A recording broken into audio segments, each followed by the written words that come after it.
Olá, eu sou Ana Beatriz Venceslau, repórter da Folha de Pernambuco e convido você a entrar no mundo da primeira infância, que é a fase da vida humana que vai do 0 até os 6 anos. Ao meu lado eu tenho Mariana Luz, que é presidente da Fundação Maria Cecília Souto Vidigal, e também o Rogério Moraes, que é autor da coluna Papo de Primeira aqui na Folha de Pernambuco. Antes de tudo, Mariana, queria que você explicasse, num contexto, o que é a primeira infância e por que é importante a gente, enquanto sociedade, conhecer isso. Obrigada, Ana. Obrigada à Folha de Pernambuco pela oportunidade. É um prazer imenso estar aqui e poder sair do nosso espaço de atuação, expandir esse espaço de atuação para o Nordeste como um todo, mas principalmente aqui no estado de Pernambuco. A gente está muito feliz de ter podido realizar esse evento em Recife. A primeira infância é, como você já disse, essa fase da vida, do nascimento aos 6 anos, mas a gravidez também é uma parte muito importante, porque é desde a gravidez que o vínculo entre a mãe e esse bebê que está sendo gerado começa a ser estabelecido. E o vínculo é a base do desenvolvimento infantil. A gente tem trazido diversos estudos para o Brasil e também realizado diversos estudos aqui no Brasil sobre como o desenvolvimento humano, de fato, tem a sua maior janela de oportunidade no começo da vida. Então, essa fase do nascimento aos 6 anos é a fase na qual todo o desenvolvimento se estabelece. O desenvolvimento físico, o desenvolvimento cognitivo e também o desenvolvimento socioemocional. E é isso que forma as bases do que esse ser humano vai ser, do que esse bebezinho vai ser ao longo da sua vida e no futuro. Só que, além de tudo isso, a gente precisa entender que há efeitos importantes dessa fase da vida para a sociedade como um todo. Por isso que o nosso lema na Fundação é desenvolver a criança para desenvolver a sociedade. Então, além do que é uma responsabilidade, um direito, uma vontade de uma mãe, de um pai, de um adulto que cuide de uma criança, de fazer o melhor para essa criança, de querer que ela se desenvolva, de querer que ela tenha uma vida melhor, falando no português que de fato a gente pode entender o que é esse significado da ciência e de como que ele se traduz na prática, o que a primeira infância traz é isso, é uma vida melhor para essa criança, mas também benefícios diretos para toda a sociedade em diversas áreas. A gente pode explorar um pouco mais, mas já abrindo no campo da educação, da saúde, da segurança e da própria economia. E por conta de toda essa importância que a primeira infância tem, você disse que vem desde o processo da gravidez, um marco também decretou isso de forma mais oficial, né, Rogério? Isso, nós tivemos um grande avanço aqui no país, que foi o Marco Legal da Primeira Infância, aprovado em 8 de março de 2016. Né? Completamos esse ano 7 anos de marco. E esse marco, sem dúvida nenhuma, foi uma construção de toda a sociedade com uma atuação muito forte da Fundação Maria Cecília Souto Vidigal, né, que fez um trabalho de advocacy, de defesa do tema aí durante alguns anos, né, com nossos legisladores, para que o assunto subisse, né, sua prioridade, chegasse no topo da pauta e pudesse, enfim, entrar em votação e ser aprovado como lei. O marco, sendo redundante, foi um marco, né? Foi a largada aí da prioridade do olhar para a primeira infância no Brasil todo e aí, a partir daí, uma série de outras ações puderam ser desenvolvidas com mais atenção ao tema. E se eu puder complementar, Ana Beatriz, o Marco Legal ele é a única legislação no Brasil aprovada por unanimidade no Congresso Nacional. E eu gosto de trazer luz para isso porque a primeira infância é uma agenda que une pontes, que é suprapartidária e que tem conseguido conciliar as diferenças políticas no momento de politização. Então, acho que é muito importante a gente trazer essa potência de união e de colaboração, que inclusive é parte do tema que foi tratado no evento aqui em Pernambuco. Perfeito. E ela foi oficializada, né? Teve esse divisor de águas, digamos assim, da primeira infância há 7 anos, mas ainda assim, na prática, isso não é tão valorizado como deveria. Uma prova é que o Tribunal de Contas de Pernambuco, todo ano ele escolhe algum tema de mais urgência na sociedade para poder dar uma atenção maior durante todos os 12 meses. E esse ano, não à toa, o tema escolhido foi primeira infância, né? o Tribunal de Contas ele declarou que a taxa de verba destinada a isso aqui em Pernambuco era quase zero. Os programas eram insuficientes e realmente demandam atenção maior. E, Mariana, de 2016, né, Rogério, para cá, qual foi a mudança prática que a gente consegue acompanhar na primeira infância? Ela ainda está a passos lentos? Realmente existe uma projeção de melhora? Como é que está o cenário hoje, nesse período de linha do tempo, de 7 anos para cá?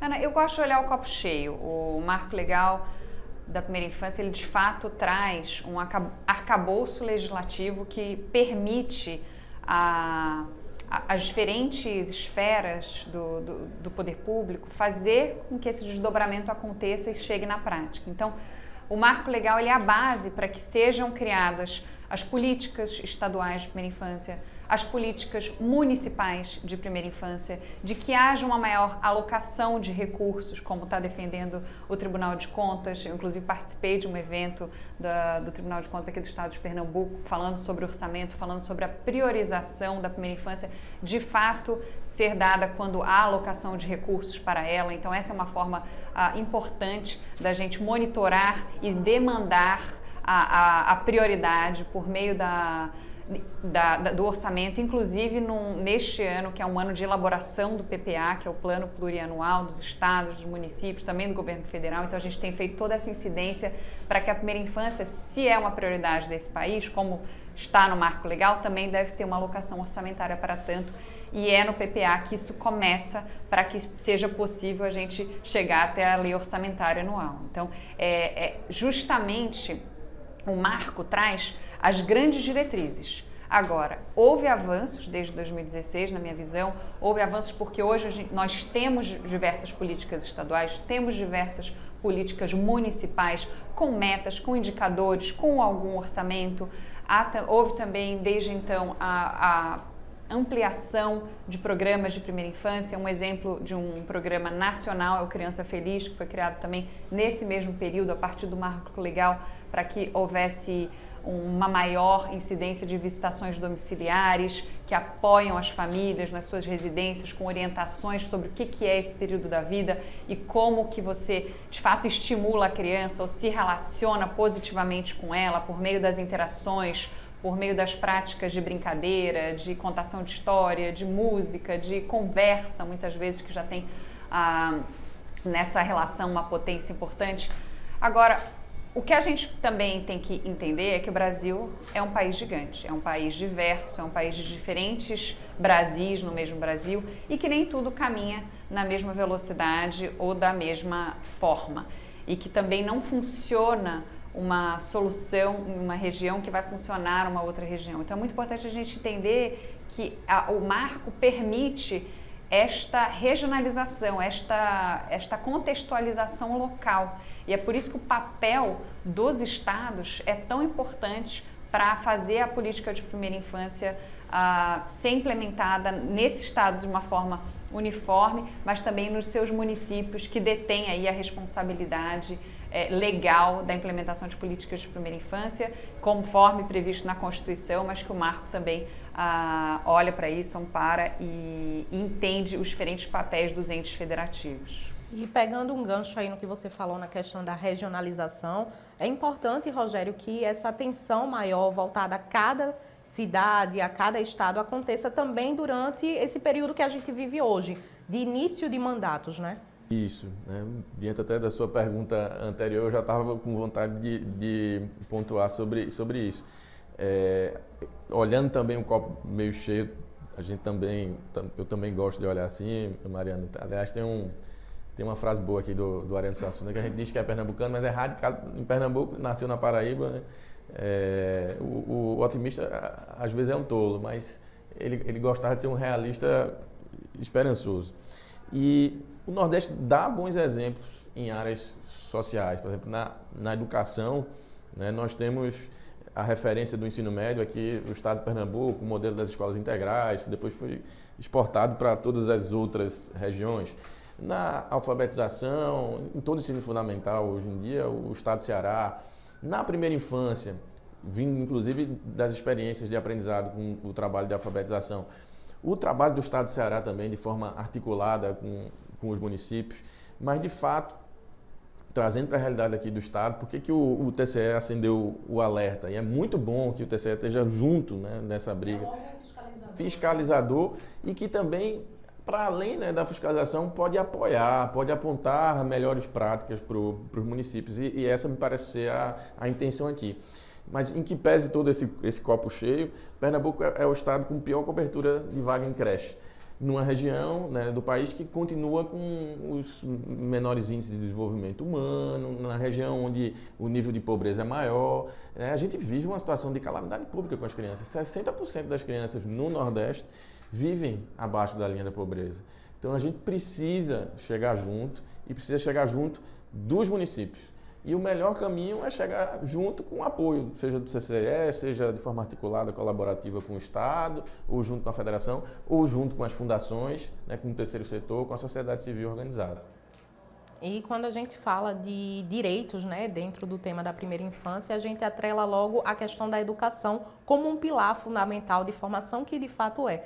E antes da criança entrar na escola, ela já passa por outros processos. Antes da escola tem a creche, e antes da creche, como você bem pontuou, existe também o lar, a casa, que é onde a criança deve ter amor, atenção, carinho, mas também segurança.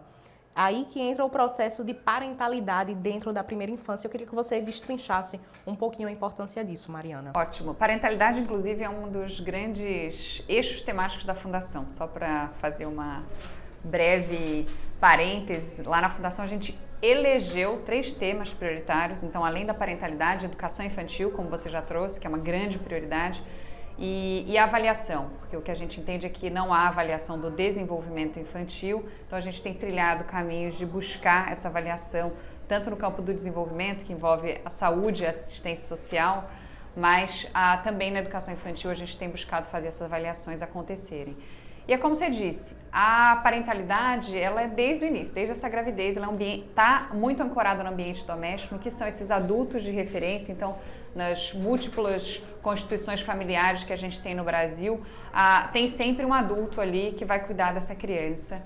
E pode ser o pai, a mãe, ou uma tia, uma avó. Acho que é muito importante dizer que o vínculo acontece com quem está ali, disponível para oferecer este relacionamento, essa interação que precisa ser positiva, Ana, para a criança atingir o seu pleno potencial. Então, acho que muitas vezes quando a gente ouve assim, mas o amor é importante, mas nem sempre é possível, a criança está passando fome, a gente tem questões de vulnerabilidade, o Rogério trouxe, são 60% de crianças em pobreza, e a gente precisa enfrentar essa realidade, mas também trazer assim, a nutrição ela é absolutamente fundamental, a moradia é absolutamente fundamental, o saneamento básico é absolutamente fundamental, eles são pré-requisitos.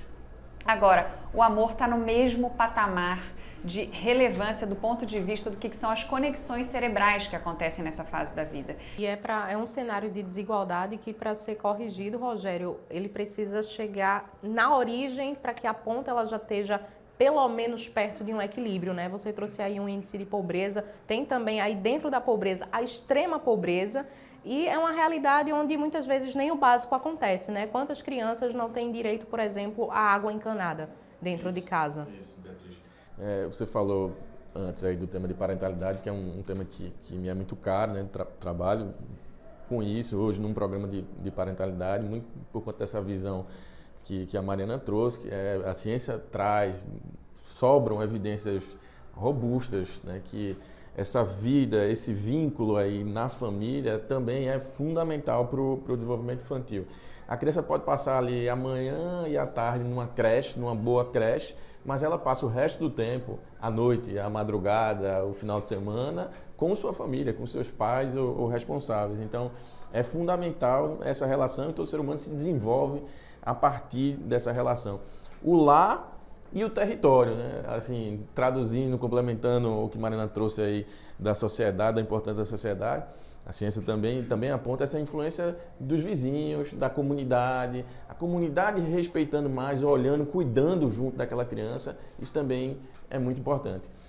E a desigualdade, que é gerada, né, por diversos fatores, não custa lembrar que a gente vive num país também que é dos mais desiguais do mundo, quando não está em primeiro lugar, está entre os primeiros lugares. Ela pode ser elevada, potencializada justamente nesse momento da vida. Quando o professor Naércio, professor do INSPE e membro do NCPI, do Núcleo da Ciência pela Primeira Infância da Fundação, fala que muitas vezes o CEP pode já predestinar a vida daquela criança, que infelizmente, quando você dá condições de largada, o CEP, onde ela mora, a origem familiar, social daquela criança, quando essas condições de largada não é a mesma daquela outra criança que é mais privilegiada, não existe nem corrida, não existe as mesmas condições. A largada e o começo, as primeiras voltas já são muito diferentes, quando uma tem acesso a saneamento, a uma boa alimentação, a vacinação, a uma boa escola, uma boa educação, e a outra não tem. Então é nesse momento da vida que essa desigualdade pode crescer e muito, e fica muito difícil de corrigir mais na frente. Muitas vezes a gente debate aqui problemas de educação no ensino fundamental, nos anos finais, no ensino médio, e a origem está lá no começo. É tudo uma consequência de outra fase, Sempre esse desequilíbrio que acontece lá na frente, mas que a justificativa muitas vezes está lá no começo, Aí também o papel da primeira infância de ter algo estabilizado desde o começo para que se haja uma construção edificada com a base sólida, Mariana? Exato, porque essa dimensão que o Rogério traz é isso, a da largada. A desigualdade, ela começa nessa gravidez. Então, se a gente está falando aqui dessa criança que não teve acesso a nada, ela vai começar aqui, ela não tem condições de acompanhar.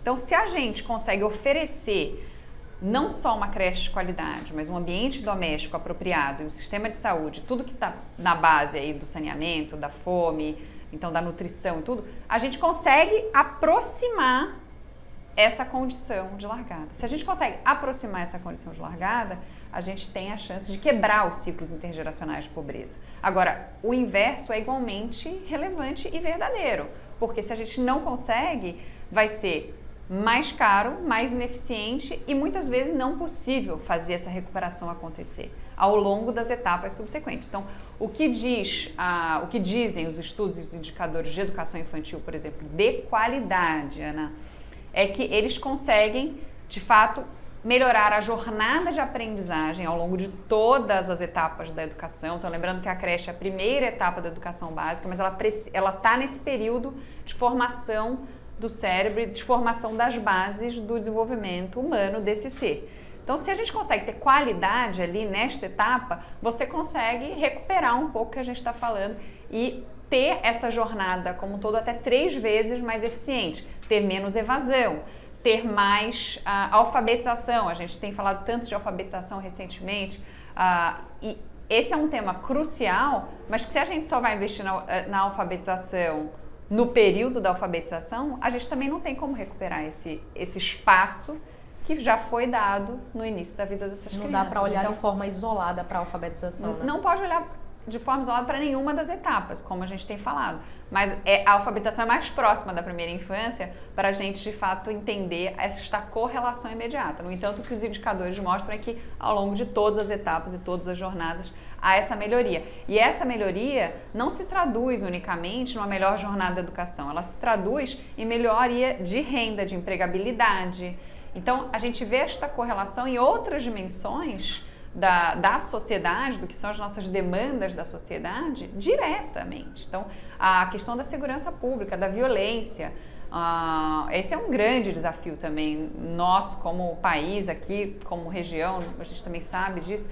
Agora, uma criança que tem a primeira infância de cuidado, de atendimento do básico, mas também de cuidado, de afeto, de estímulos, de interações, ela consegue ser menos violento, ter menos incidência de vícios.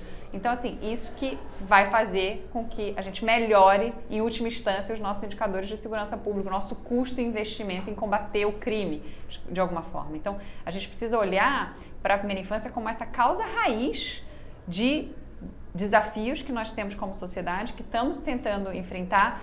Não entendo, Ana, que a primeira infância seja a única solução. Acho também importante dizer isso. É claro que a gente tem que cuidar de todas as etapas, cuidar do que está acontecendo hoje.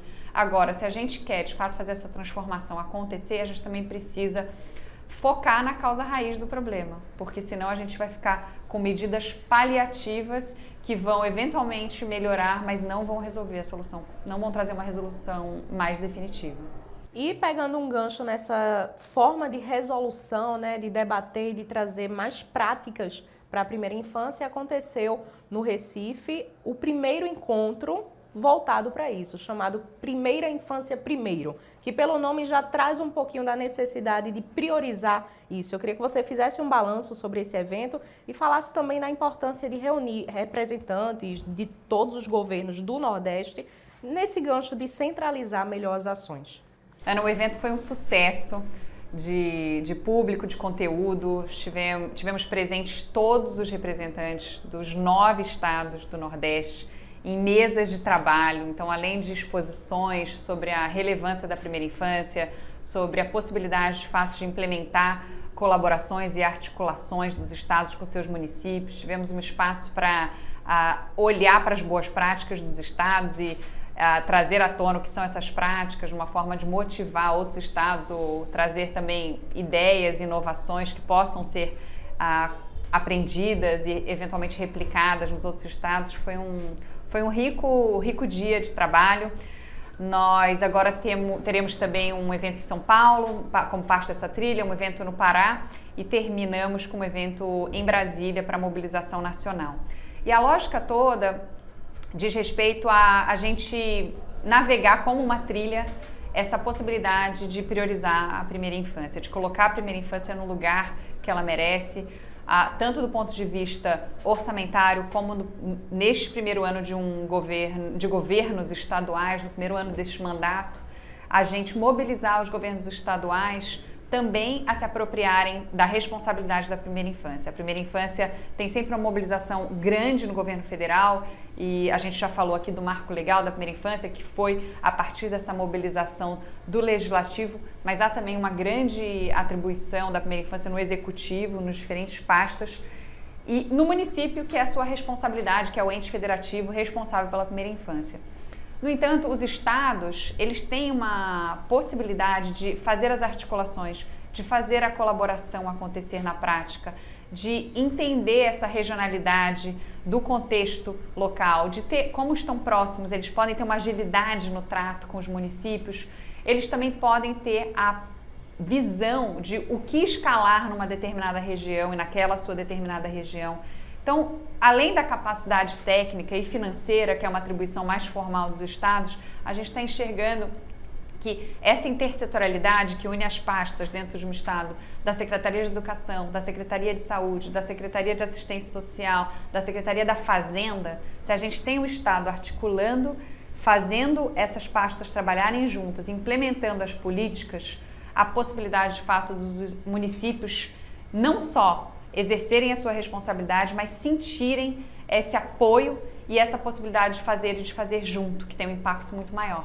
Então a trilha está olhando para isso, contribuindo para essa caminhada entre estados e municípios acontecer junto e, como você já disse, colocando o foco no que é o nosso grande lema na Fundação, que é o Primeira Infância Primeiro. Mariana, você ministrou no evento, mas entre os convidados estava o Rogério, que vai trazer para a gente o que mais chamou sua atenção e também falar a importância de reunir governos, o que Mariana já trouxe a importância também. Eu queria que você complementasse sobre a importância de reunir governos para uma atuação de forma mais local. Boa parte do evento, né? Fiquei muito feliz da Fundação ter escolhido Recife para toda a região Nordeste, né? E Recife poder receber os outros estados. Eu acho que o momento é muito propício, como a Mariana falou, é início de novos governos e a gente tem muitas boas práticas aqui na região no Nordeste, né? Eu acredito, na minha visão, e a Fundação também deve compartilhar da mesma opinião, que, por exemplo, o estado do Ceará vem fazendo um excelente trabalho de articulação. Então a gente precisa olhar para o lado, a gente não precisa olhar para muito longe. É claro que é sempre importante olhar também para os países vizinhos, olhar também para onde tem boas práticas. Mas se a gente olhar aqui para o lado, né, para o Ceará, que faz, né, divisa com a gente, tem coisa boa para a gente olhar e se inspirar. Assim como Pernambuco também tem, né, boas experiências. A gente também vem avançando em municípios que têm planos municipais de primeira infância, em municípios que vêm, né, desenhando programas de primeira infância. A própria capital, aqui em Recife, né? Tem uma Secretaria Executiva de Primeira Infância já há 4 anos, já desenhou e aprovou o seu Plano Municipal de Primeira Infância, vem expandindo, né, as vagas em creche. Então, essa troca, ela é muito rica, né? O que eu senti do evento, o que ficou, né, de forte em ideias, é que como a primeira infância é um tema tão multissetorial, tão intersetorial, ele também deve ser feito através de pactos. E esses pactos também podem acontecer entre os estados, né? E por que não aqui entre os estados do Nordeste e o Nordeste com as outras regiões do país. Então, esse é um ótimo caminho para a gente avançar e avançar mais rápido, né? Porque a gente vem avançando e o ponto é que a gente quer avançar mais rápido, quer priorizar mais rapidamente a primeira infância, não apenas nos discursos, não apenas durante as campanhas, mas agora, né, no exercício do mandato dos governadores. E um ponto positivo do Primeira Infância Primeiro é justamente isso, olhar ao lado e trazer exemplos próximos para que exista, de fato, uma prática em políticas públicas a nível estadual, municipal, estadual, regional e nacional também, né? Pode falar. E essa foi a escolha de fazer encontros regionais, Ana, porque a gente poderia naturalmente fazer um grande encontro e tentar trazer todos os estados. Mas a nossa avaliação foi justamente que ao ir até os estados, a ir até a região, a gente conseguiria não só trazer os estados, mas também vivenciar essa experiência que a gente está propondo da regionalidade, do contexto local. Então essa foi muito a lógica por trás da escolha de pulverizar um pouco, fazer mais eventos, mas também estar aqui, estar no estado de Pernambuco, estar na região Nordeste, e fazer essa conscientização do trabalhar junto a partir de pares, como o Rogério trouxe. E o que eu acrescentaria é que num dos estudos que a gente lançou no evento e que eu recomendo a leitura, que é um estudo sobre colaboração do professor Fernando Abruzzi, que a gente possa expandir essa visão de colaboração. Então a gente está aqui reforçando o conceito da união entre estados e municípios. A gente olha sempre para a lógica de união, estados, municípios. Na intersetorialidade, a gente fala repetidamente, as pastas de educação, de assistência social, de saúde, da própria fazenda, precisa dos recursos, mas tem os outros poderes. Então, a gente tem sempre que lembrar do poder legislativo, do poder judiciário, e da própria sociedade. O Rogério nos mencionou, a Fundação é um ator da sociedade civil que está há quase 60 anos no campo social, há 17 a gente elegeu a primeira infância e temos contribuído diretamente com gestões públicas de diferentes partidos, a Fundação é suprapartidária, mas temos trabalhado com uma continuidade incrível em determinadas cidades e eventualmente estados, a gente está em alguns estados também, que querem trabalhar a primeira infância no longo prazo com essa lógica de continuidade e de impacto real para as crianças e para as famílias. Então, muito importante trazer também esse olhar que é a sociedade, que são as comunidades, mas também os diferentes atores que nela estão. São muitas mãos que podem se envolver e abraçar a causa, né? Exato. A gente falou do Tribunal de Contas, todos têm um papel e que se pudesse esse papel propositivo e que agrega, que gera valor e que contribui para as causas avançarem, cada um com o seu olhar, cada um com a sua contribuição, acho que a gente tem muito a fazer e consegue fazer. Para encerrar, Mariana, eu queria que você falasse os próximos compromissos da Fundação. Vão acontecer mais 3 eventos, né? O que é que você pode adiantar para a gente? Os eventos têm uma característica similar ao que ocorreu no Nordeste para as outras regiões, então a região Norte, a região Sudeste. E o de Brasília tem esse escopo um pouco mais de chamamento da União, dos grandes ministérios, da Vice-Presidência da República, que tem falado bastante de primeira infância. A gente tem tido também a participação do Supremo, falando muito de primeira infância. Então a gente vai tentar mobilizar os atores dessa esfera nacional, porque a gente também precisa ressaltar o papel da União, o papel dos atores do Judiciário, no Legislativo também. Eventualmente a gente vai trazer alguns participantes que já são engajados, existe uma frente parlamentar da primeira infância, mista no Congresso Nacional, envolvendo então, portanto, a Câmara e o Senado, e a gente entende que também é preciso unir esses atores, também é preciso fazer esse chamamento para que eles exerçam o seu papel, que é o papel da União, que está muito ancorado nessa lógica também de capacitação, de apoio técnico e de financiamento, mas também de sensibilização da sociedade, porque quando uma alta liderança do país nacional fala, há uma escuta de impacto nacional da mesma forma. Então a gente também quer esse chamamento das altas lideranças do país para a primeira infância primeiro. E a sua agenda, Rogério, vai para os outros 3 encontros também? Olha, Está convidado. ótimo, obrigado. O de Brasília, lá ao final, eu vou, com certeza, já tá na agenda. Para a gente levar também para além do Nordeste e escutar também, né, do que vem das outras regiões para a gente trocar. Somos um país muito grande, um país continental, mas um país muito rico, né? Essa diversidade também nos traz diversos olhares para as várias infâncias. Então, vou seguindo aí o trabalho da Fundação, que é um trabalho de referência e fundamental dentro da linha desses pactos, sem dúvida nenhuma. A sociedade civil, né, organizada, o terceiro setor também tem sido fundamental, assim foi como exemplo da aprovação do Marco Legal da Primeira Infância e vem sendo assim, inclusive na pauta atual, né, do olhar para o orçamento, por exemplo, a Fundação vem sendo decisiva. Perfeito. Mariana, eu te agradeço demais por ter trazido para a gente todos esses detalhes e explicado um pouquinho melhor a importância da primeira infância para a sociedade como um todo, né? Te agradeço também, Rogério. Nós